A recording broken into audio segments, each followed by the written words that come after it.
Penerimaan peserta didik baru tahun 2025 resmi diganti namanya menjadi Sistem Penerimaan Murid Baru atau SPMB. Jalur zonasi yang kerap menjadi polemik pun diganti menjadi jalur domisili. Lantas sebenarnya seperti apa sih sistem SPMB yang akan mulai digunakan tahun ini? Penerimaan siswa baru yang dinamakan SPMB ini mengacu pada Peraturan Menteri Pendidikan Dasar dan Menengah Nomor 3 Tahun 2025. Ada 4 jalur utama pada SPMB. Pertama, jalur domisili yang mengutamakan murid yang tinggal di wilayah penerimaan yang ditetapkan pemerintah daerah. Jalur ini diperuntukkan bagi calon murid yang berdomisili di wilayah administratif yang ditetapkan pemerintah daerah. Prinsipnya, mendekatkan domisili murid dengan sekolah.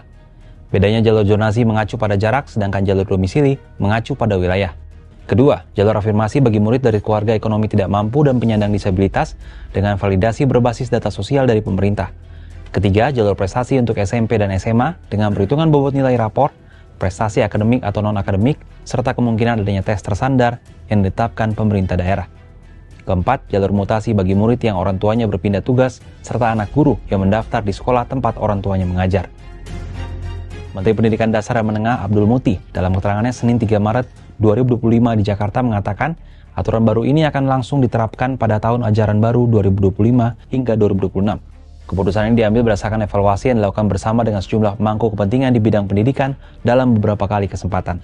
Itu kan sudah ada sistem yang tadi kita sampaikan ya, sudah ada cara menghitungnya, sudah ada mekanismenya bagaimana menetapkan itu, dan memang nanti kan penerimaan itu bisa bervariasi ya. Memang ada yang mengusulkan 4 jalur itu bersama-sama, tapi ada yang mengusulkan supaya lebih mudah penanganannya, misalnya yang dibuka jalur afirmasi dulu, afirmasi itu didahulukan, baru kemudian jalur prestasi atau bisa juga jalur domisili. Jadi kita usahakan untuk penerimaan itu seadil mungkin dan penerimaan itu semaksimal mungkin mengakomodir mereka yang tinggal berdekatan dengan satuan pendidikan yang terdekat. Gitu.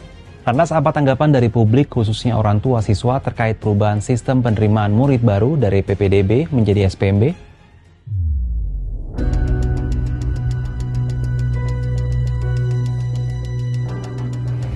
Biasanya bagusan kayak domisili gitu sih. Kalau misalkan kayak zona itu kan ada yang kayak kita tadinya alamat di sini pindah ke sono, atau ini pindah lagi sini gitu. Kalau domisili yang di sekitar aja, walaupun dia itu nggak jauh-jauh banget gitu sama rumah. Jadi kita harus kan sono nih ke sono nih, sono bagus sono, kita harus pindah lagi.